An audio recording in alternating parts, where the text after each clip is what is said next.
Hello, and welcome to the FlexMLS webinar using the Contact Portal with an Android device. This is the fifth webinar in the Portal series. In this webinar, we will review how to log into the Contact Portal on an Android device and how to navigate the information and functions available to the contact when they log into their portal from an Android. So let's get started. So the contact can access their portal on their mobile device in two ways, either opening up the browser app on the device and navigating to the portal URL. So what you saw there, I just typed in portal.flexmls.com / that would be your agent name at the end, and it brings me to the login screen here. Or they can navigate to the portal from a subscription email if you've got them set up for a subscription. So I'm going to switch to my email client and open up a subscription email. Okay, so there's my listing, and I'll click View Listing. Once it loads my listing, what I can do, and if it's just an individual listing, you see this little arrow icon that's pointing here, you tap that, and that takes you to your listing screen here. Now at the bottom you'll see your icons: home, newsfeed, and login. The login is for your portal. So I'll tap login. Takes me to the login screen, so I would enter in my username and password. It's already saved for me, and then tap login. Just waiting for it. So those are the two ways that you can open up to the portal, log into the portal from your Android device. Okay?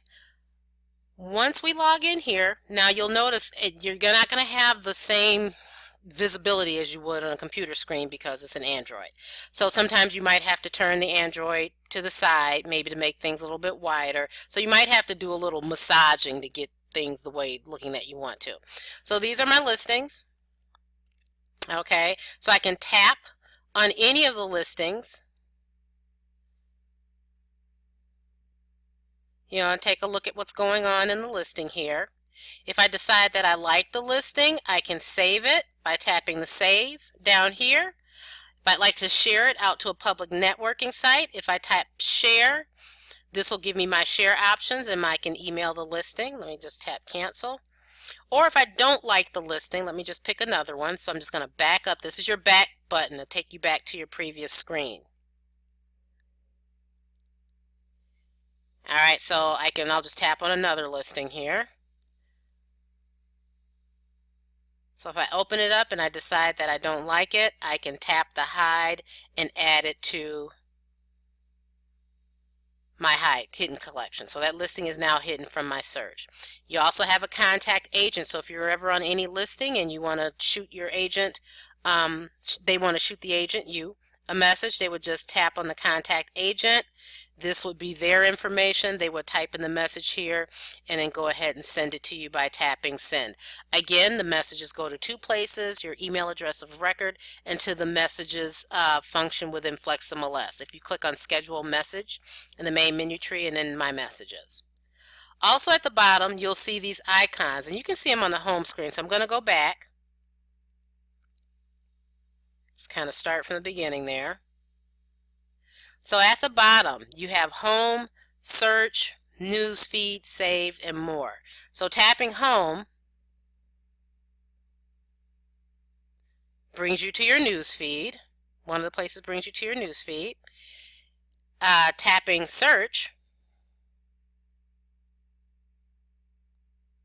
will allow you to your customer to do a quick property search if they'd like to. So let's say I was the customer and this doesn't have anything to do with their listings or their searches, and I wanted to search the homes in a 53207 zip code.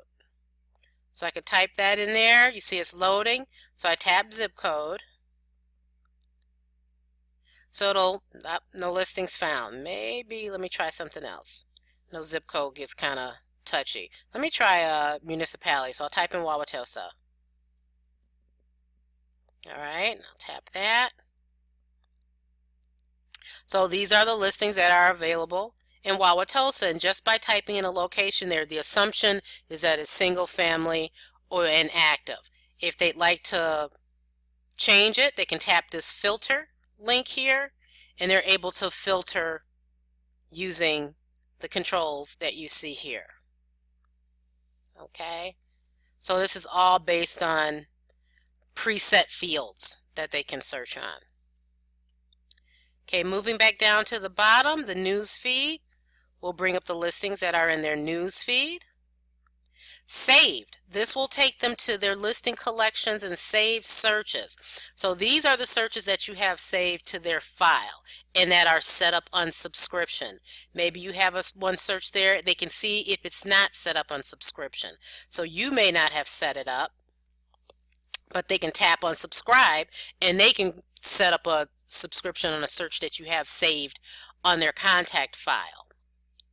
So just beware, if you have searches saved on their contact file that are not set up on subscriptions, they have the option on mobile of making that subscription live. So if you don't want that to happen, then don't have any searches hanging out on their contact file that aren't set up. Next are the listings that are within their saved cart, so they can tap on those and see what those are. Same thing goes for the recommended or any other carts that are seen down there. These star listings, they're able to add rate listings within their saved cart, and that's the only place you're going to see multiple stars.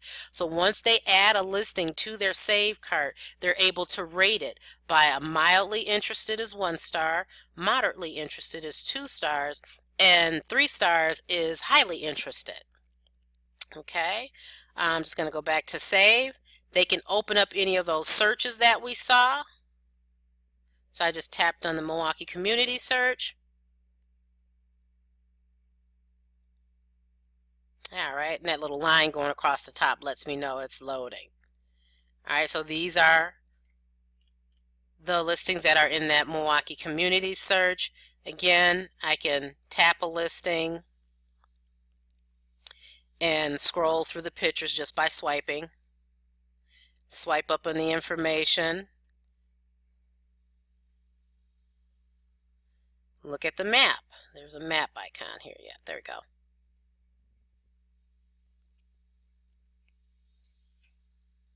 Okay. And I'm just going to tap the little back on my Android phone. I'm using a Samsung Galaxy 6. All right. Go back again. And then the last icon down here is the more. So if they tap on more, this will bring them to the screen where they can see their name. They are able to change their email and password here. They're able to log out, but they're also able to look at the full site. So if your customer's on an Android phone and if the mobile site, if they're not quite liking the mobile site for whatever reason, they want it to look a little bit more like they do on their desktop, that's what this view full site is for. I'll tap on that and show you.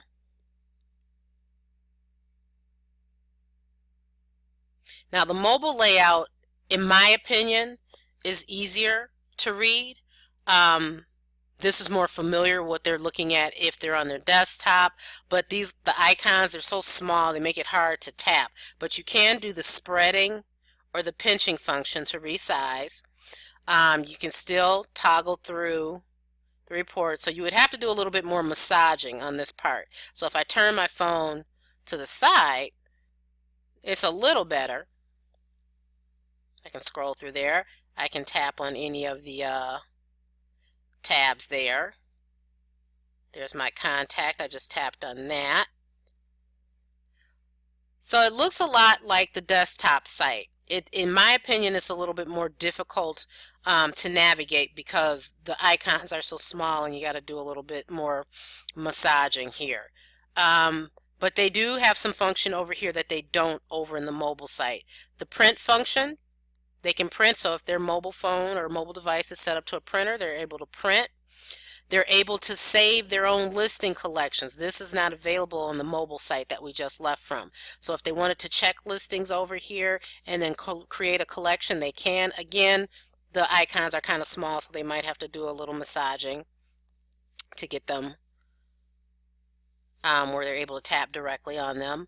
Another function I wanted to show you is the map. So when I tap on this map tab here, I'm going to turn it back over. See if I can get that screen to pop in. And sometimes it takes screens a little while to load depending on your device and your connection. You know, a lot of different factors there. Let me see if I can refresh this somehow. There we go. Might kick me out. Oh no, it didn't.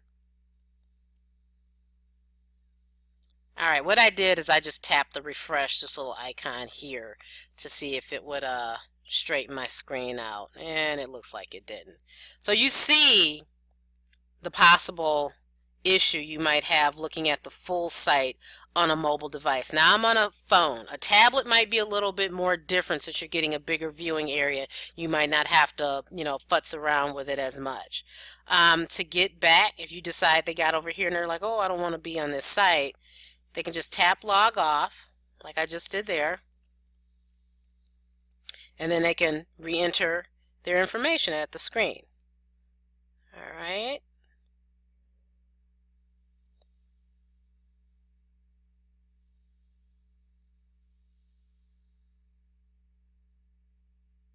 There's my, oh, there we go. Oh, look at here. It took me back into the home site. But, oh, there it pops it up. So this is what I wanted to show you with the map. I'm sorry. I thought it would take you back to the previous one. You probably would have to log out, dump the cache on your browser, and then log back in. But if I tap on map, let me just see if I can spread it and bring it down.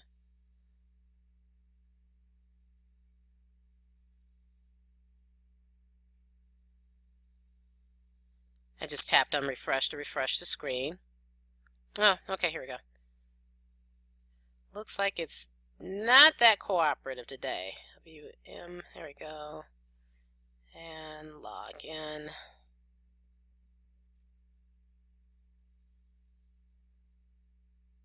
Alright, so I'm going to turn it to the side here. So I just tapped on map, so that it liked that a lot better. So over here, just going to hide this panel by tapping this little icon. Oh, I didn't like that. Let me spread a little bit. There we go.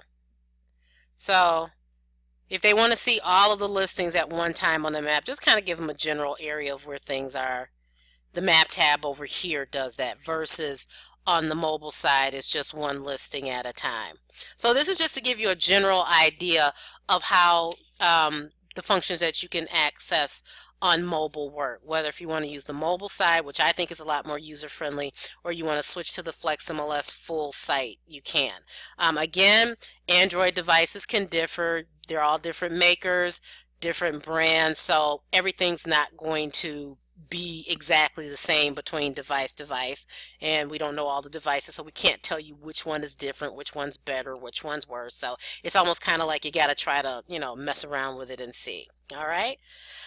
Thank you so much for reviewing this webinar, which is the accessing the contact portal on Android mobile. Thank you.